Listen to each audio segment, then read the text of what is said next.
Hello friends, welcome back to another video by Luisana for Possum Stamps. Today I am bringing you a card that I made using several sentiments from a few of the different stamp sets that I own from Possum.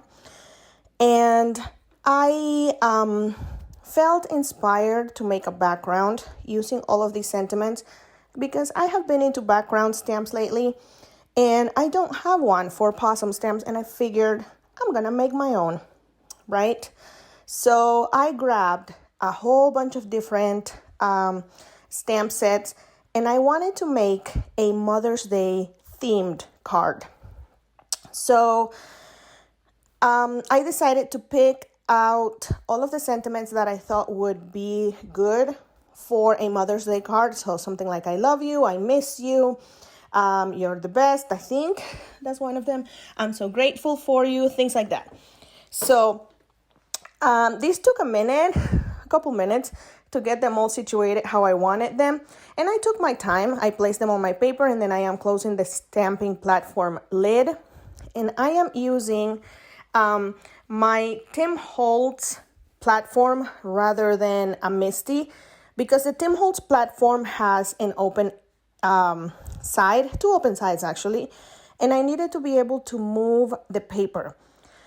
So here, after I have all of the sentiments where I want them, I went ahead and I dusted my paper with some baby powder, and I stamped my sentiments onto my paper with embossing ink. Now I am going to be sprinkling white embossing powder, and this is the super fine, I think, super fine embossing powder by Wow, and I will be heat setting it. And I know you guys are thinking, why are you stamping it on white? The paper is white. Well, we're going to be doing a technique called, what is it called? Ink resist, I think. I don't remember. But it's actually quite easy. And here you see me covering the stamps with some acetate, because I am going to place my paper in a way that the stamps are actually sort of like a continuous image. I don't know how to explain that. On top of the previously stamped sentiments. And that was kind of hard to do because, mostly because it was stamped on white and the paper is white, so I couldn't really see very good, but I got it. And now I am doing the exact same things all over again, removing my acetate. Could I use plastic? Anything like that. And I am going to ink it. And yeah, some of those stamps are not very clean. I tried, y'all. But it's okay because I used white embossing powder and that covered it. So here you're about to see how I'm going to cover that once again with my embossing powder. And we are going to heat set it. All right. The colors that I decided to go with for today's card, they kind of remind me of, what is that kind of ice cream that has those three flavors? Neapolitan. Okay, so here I have cut my piece of paper that I stamped into a piece that will fit my gel press.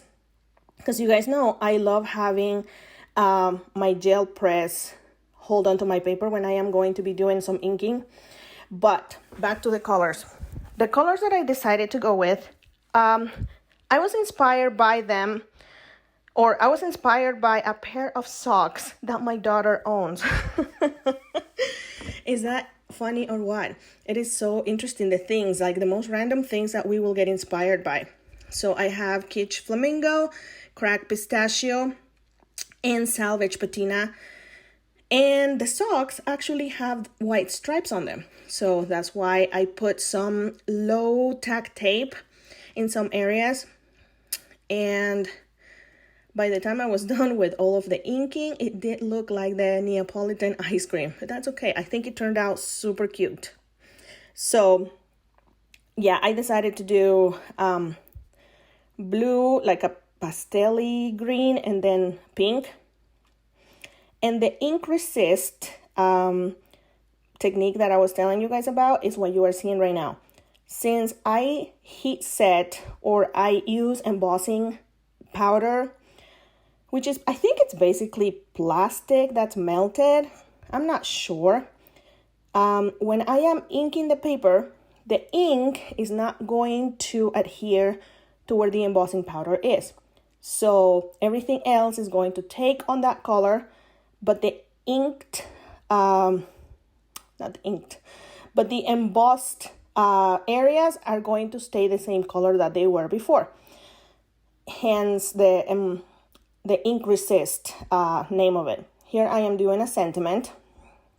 I'm hoping I'm explaining things properly. And I decided to go with Mother's Day, and I went with a green fluorescent color, which is not really fluorescent. It's more like a pastel color. And you will see me hesitate here in a minute when I am about to place it. But since my background has some stars, I decided I was going to stamp stars next to the sentiment.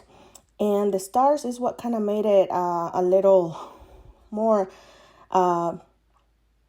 challenging for me, because I thought I was going to keep everything as is, but when I started placing it onto my paper, onto the card, it just didn't work out like I thought they should.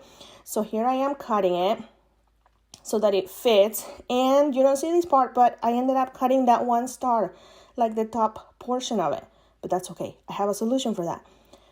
So to give it a little more dimension, I am putting some dimensional double-sided tape, and I will be adhering my sentiment onto my card that is already glued onto a base that is 4 1/4 by 5 1/2. And here comes the magic, how I am going to hide it so nobody notices. We are going to add some pretty sequins that kind of sort of match a couple of the colors on the card. And I am going to put one of them directly on top of that star that has its top chopped off. Right there. Nobody will be aware that that happened. And that is basically it, you guys. I just went a little crazy with the sequence. You guys know I love me some rhinestones or sequins on my cards. I just feel like it just finishes it off, and it looks so good. It is unique. It is different than anything I've seen out there. And I love that I was able to make my own background. And that is it for me today, you guys. I hope all of you mothers out there have a happy Mother's Day, and I will see you next time. Bye, everybody.